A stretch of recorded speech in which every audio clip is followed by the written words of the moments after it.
उनको पूछो, वो अपने भाइयों का हक जो मिला है उसके विरुद्ध बोल रहे हैं। उनको शर्म नहीं आनी चाहिए।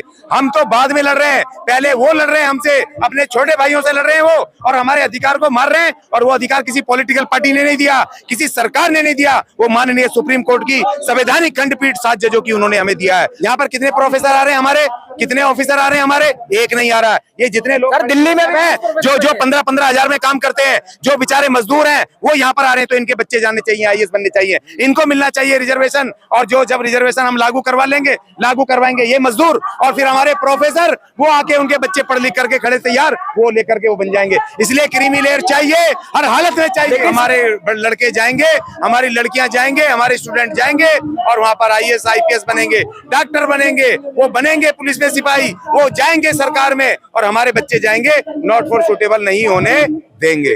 आप उनकी सोच रहे हो, जो MBBS हो गया, जो जज बन गया, उसको क्या जरूरत है भाई अब रिजर्वेशन की? उसके बच्चों को भी रिजर्वेशन चाहिए। जो 5 लाख रुपए तनख्वाह लेंगे, जो 62 साल की उम्र तक वो जज बने रहेंगे और वो खरबों कमाएंगे, वो अपने बच्चों को पढ़ा नहीं सकते अच्छे स्कूलों में। उनको क्या चाहिए रिजर्वेशन की? बाहर करो 1 मिनट में। हमें क्रीमी लेयर चाहिए अपने सफाई कर्मचारी को, अपने मजदूर को, अपने गरीब को। हमारे साथ अशोक अज्ञानी जी है, क्या कहेंगे? आज जंतर मंतर फिर से प्रदर्शन आप कर रहे हैं, सत्याग्रह कर रहे हैं, क्यों कर रहे हैं सर? देखिए, हमने 21 तारीख को इनके भारत बंद को फेल करने के लिए हमने 20 अगस्त को यहीं इसी जंतर मंतर पे हजारों की तादाद में लोग बुला करके हमने इनका भारत बंद फेल करवाया। और अब हमने इनकी जो 11 तारीख को कल की कॉल है इनकी, इस सुप्रीम कोर्ट के ऑर्डर के विरुद्ध जो इन्होंने कॉल दी है, इन विरोधियों ने इनकी उस 11 तारीख के इसको हमने आज फेल कर दिया है। आज जंतर मंतर पे 10 तारीख को हमने सत्याग्रह करके उनको रामलीला मैदान से खदेड़ दिया है। भाग खड़े हुए, उनके घुटने टिकवा दिए, रामलीला मैदान छोड़ के भाग गए और एक छोटे से इंदिरा गांधी स्टेडियम में वो कर रहे हैं जहाँ 2-2.5 हजार आदमी आते हैं, वो भाग खड़े हुए वहां से। आज हमारी ऐतिहासिक जीत हुई है। हमने उनका विरोध करने के लिए जो लोग सामाजिक न्याय पे आधारित संवैधानिक ऑर्डर, उसका सुप्रीम कोर्ट के ऑर्डर का जो विरोध कर रहे थे, हम उसका विरोध करने के लिए सत्याग्रह किया और माननीय प्रधानमंत्री से कह रहे हैं कि इस ऑर्डर को लागू करें तुरंत, शीघ्र से शीघ्र। नहीं, उनको पूछो, वो अपने भाइयों का हक जो मिला है उसके विरुद्ध बोल रहे हैं। उनको शर्म नहीं आनी चाहिए। हम तो बाद में लड़ रहे हैं, पहले वो लड़ रहे हैं हमसे, अपने छोटे भाइयों से लड़ रहे हैं वो, और हमारे अधिकार को मार रहे हैं। और वो अधिकार किसी पॉलिटिकल पार्टी ने नहीं दिया, किसी सरकार ने नहीं दिया, वो माननीय सुप्रीम कोर्ट की संवैधानिक खंडपीठ 7 जजों की उन्होंने हमें दिया है। और तुम न्यायपालिका को नहीं मानते हो, तुम न्यायपालिका का सार्वजनिक रूप से अपमान कर रहे हो, तुम उसकी बेइज्जती कर रहे हो, संसद में न्यायपालिका के विरुद्ध बोल रहे हो, तुम संविधान की शपथ खा के तुम संविधान के खिलाफ बात कर रहे हो। तो इसीलिए हमने कहा कि हम तुम्हारा विरोध करेंगे, घोर विरोध। पहले तुमने किया पहल और उसका अंत हम करेंगे। कहा जा रहा है ये फैसला समाज को बांटने वाला है या नहीं? ये बांटने वाला नहीं है, मजबूत करने वाला है।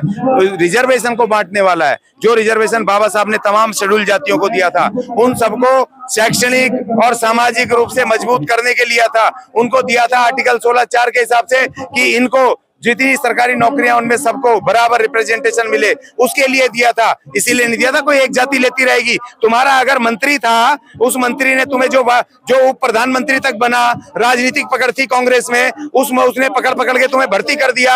और हमारा कोई राजनीतिक, हमारा खैरख्वाह नहीं था, इसलिए हम पिछड़ गए। तो आज आप सुप्रीम कोर्ट ने हमें दिया 80 साल बाद, तो भैया तुम्हें चिड़ हो रही है क्या? हमारा हिस्सा दे दो भाई, ये हमारा हिस्सा है, संवैधानिक हिस्सा है। बाबा साहब ने एक जाति के लिए लड़ाई नहीं लड़ी है। बाबा साहब ने कहा था तमाम जातियों को, जो शेड्यूल अछूत जातियां हैं, जो शेड्यूल होंगी, उन सबको शैक्षणिक और सामाजिक रूप से मजबूत करना है।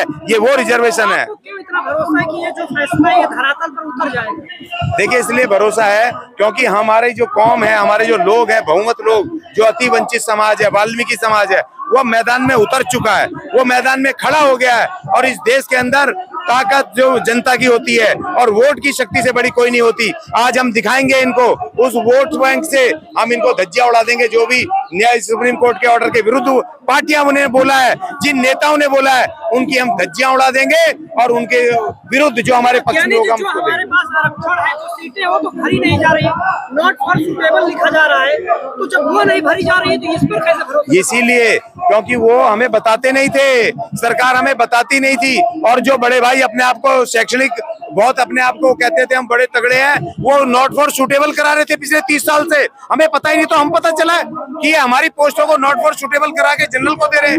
अब हम लेंगे अपना, और हम नॉट फॉर सुटेबल नहीं होने देंगे। 36 जातियां हैं, हमारे लड़के जाएंगे, हमारी लड़कियां जाएंगे, हमारे स्टूडेंट जाएंगे और वहां पर IAS IPS बनेंगे, डॉक्टर बनेंगे, वो बनेंगे पुलिस में सिपाही, वो जाएंगे सरकार में, और हमारे बच्चे जाएंगे, नॉट फॉर सुटेबल नहीं होने देंगे। ज्ञानी चंद्रशेखर कह रहे हैं 10% अलग से रिजर्वेशन दिलाते हैं।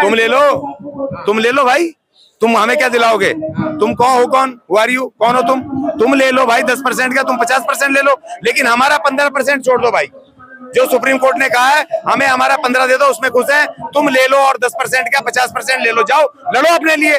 आप तुम हमें नाटक मत दिखाओ, हमारे लोगों को गुमराह मत करो, बेवकूफ बनाते हो। सुप्रीम कोर्ट ने जब लाइन खींच रखी है कि 50% से ज्यादा रिजर्वेशन होगा ही नहीं, तो तू 10% कहां से दिला देगा? कहां से लाएगा? गुमराह करता है। चोर चोरी से जाए, हेरा फेरी से ना जाए। तुम हमारे लोगों को कमजोर, जो हमारे कम पढ़े लिखे लोग हैं, उनको धोखा दे रहे हो। अब ये धोखेबाजी नहीं चलेगी। तुम ले लो 10 की जगह 50% ले लो, जाओ अपने लड़ो, और हम तुम्हारे लिए तुम्हारे रिजर्वेशन के लड़ेंगे। सबसे बड़ा सवाल है, लोग कह रहे हैं ज्ञानी जी क्रीमी लेयर लागू करने की बात कर रहे हैं। हाँ बिल्कुल कर रहा हूँ, और चौड़े में कर रहा हूँ। बिना क्रीमी लेयर के वर्गीकरण का कोई मतलब नहीं। इसमें भी जो देख रहे हो, यहाँ पर कितने प्रोफेसर आ रहे हैं हमारे, कितने ऑफिसर आ रहे हैं हमारे, एक नहीं आ रहा है। ये जितने लोग दिल्ली में हैं, जो 15-15 हजार में काम करते हैं, जो बेचारे मजदूर हैं, वो यहाँ पर आ रहे हैं, तो इनके बच्चे जानने चाहिए, IAS बनने चाहिए, इनको मिलना चाहिए रिजर्वेशन। और जब रिजर्वेशन हम लागू करवाएंगे ये मजदूर, और फिर हमारे प्रोफेसर, वो आके उनके बच्चे पढ़ लिख करके खड़े तैयार, वो लेकर के वो बन जाएंगे। इसलिए क्रीमी लेयर चाहिए, हर हालत में चाहिए। लेकिन सर, जो वाल्मीकि समाज के 19 जज बने हैं पंजाब में, उनका क्या होगा फिर सर?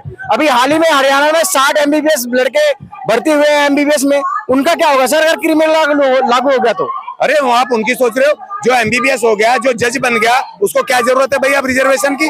उसके बच्चों को भी रिजर्वेशन चाहिए। जो 5 लाख रुपए तनख्वाह लेंगे, हैं, जो 62 साल की उम्र तक वो जज बने रहेंगे और वो खरबों कमाएंगे, वो अपने बच्चों को पढ़ा नहीं सकते अच्छे स्कूलों में। उनको क्या चाहिए रिजर्वेशन की? बाहर करो 1 मिनट में। हमें क्रीमी लेयर चाहिए अपने सफाई कर्मचारी को, अपने मजदूर को, अपने गरीब। क्रीमी लेयर लग गया तो क्या गारंटी है कि नॉट फॉर सुटेबल नहीं, तब तो बिल्कुल गारंटी है, क्योंकि क्रीमी लेयर लगते ही वो 3 ग्रुप जो होंगे, इसमें से इसमें, उसका मैकेनिज्म आपको पता नहीं है, और बड़ा प्रोसीजर है, किस दिन और बताऊंगा। वो तो हरियाणा में नहीं होगा ज्ञानी जी, एक बार में नहीं होता, और एक बार में नहीं। अरे कौन करवा रहा है? जो एक जाति ले रही है, वो एक जाति सक्षम नहीं है पढ़ाई लिखाई में, वो हमें धोखा दे रही है। वो जाति हमारे रिजर्वेशन को खत्म कर रही है, इसीलिए हमें लड़ना पड़ रहा है। सुप्रीम कोर्ट ने दिया, हमारे बहुत सारे पढ़े लिखे लोग हैं, हम नॉट फॉर सुटेबल नहीं होने दे पा रहे हैं। जिन लोगों को नहीं मिला है, जो वो लोग लड़ रहे हैं, और बहुमत लोग हैं, वो 1-2 जाति के चंद लोग, वो भी एक जाति के चंद लोग हैं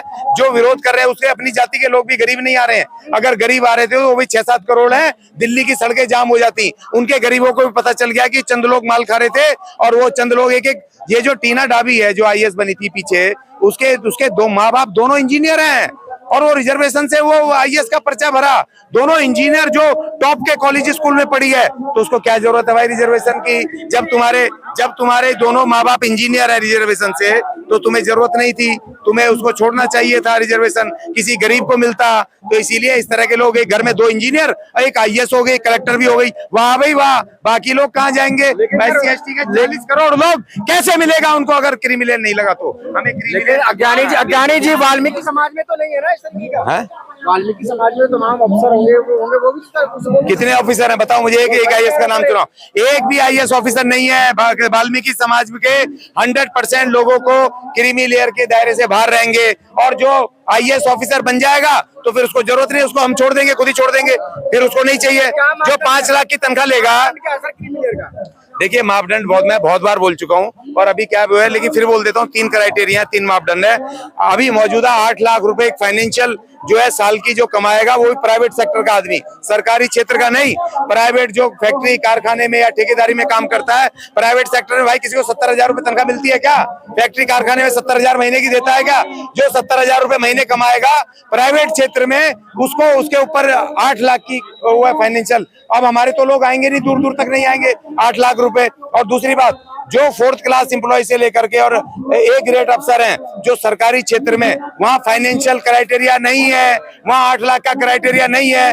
वहाँ पर A ग्रेड अफसर जो डायरेक्ट लगेगा, कलेक्टर, एसडीएम, एसपी, डीएसपी लगेगा, उसके ऊपर क्रीमी लेयर लगेगा। तो अब जो 5 लाख रुपए कमाएगा डीएम, उसको क्या जरूरत है भाई रिजर्वेशन की? उसको बाहर होना चाहिए कि नहीं होना चाहिए? और जो तीनों फौजों में, उसमें आर्मी में, आपका नेवी में, वायुसेना में जो कर्नल सीधा भर्ती होएगा उस पे क्रीमी लेयर लगेगा। तो जो 5 लाख रुपए कर्नल कमाएगा उसको क्या जरूरत है रिजर्वेशन की? रिजर्वेशन तो गरीब को चाहिए ना, और हमारे नौजवानों को चाहिए। भाई तुम्हें बताओ 70,000 कितने कमाते हैं? हाथ खड़े करो। 70,000 कितने कमाते हैं महीने के? बताओ।